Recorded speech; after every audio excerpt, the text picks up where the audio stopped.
Imagine needing a certificate of entitlement just to own a pet. That was a suggestion put forward by Ms. Lo Wei Ling, president of Keep Cats, as a means to deter impulse buyers.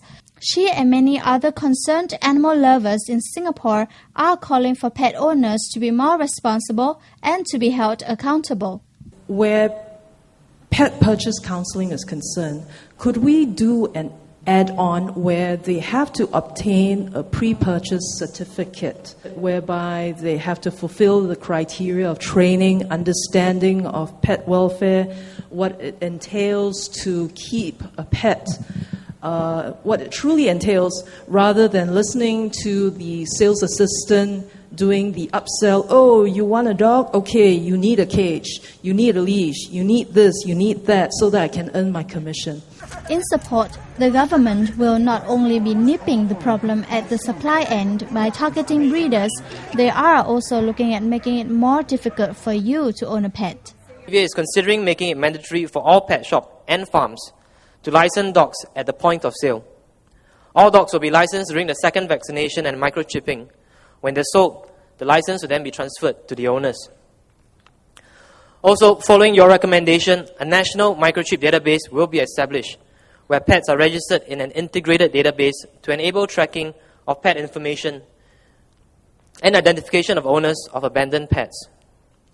The recommendations from the last forum were forwarded to MOE, and we are delighted that MOE will consider enhancing the aspect of responsible pet ownership and animal welfare in the design of the new character and citizenship education program in schools. AVA is also working closely with animal welfare groups to expand their responsible pet ownership program.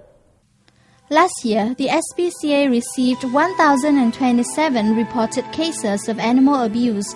That's a 10% increase from 2010 and excludes cases that go unreported. Even though Singapore is one of the few countries in Asia that has successfully prosecuted animal abusers, it is slowed down by the lack of leads, evidence and witnesses, especially witnesses who are willing to testify in court. From what I understand, AVA has found that a challenge in getting people to come forward. I don't think it is because people are worried about retribution primarily. Sometimes if it's your neighbor and you don't want to come forward, that happens. But often, from what I understand, and again, this is not scientific, it's just that people are prepared to file a complaint, they are prepared to write something, but they are not prepared to actually turn up in court. The government is also reviewing the Animals and Birds Act, including the section regarding animal cruelty, as well as looking at increasing the penalties for animal abuse as a deterrent.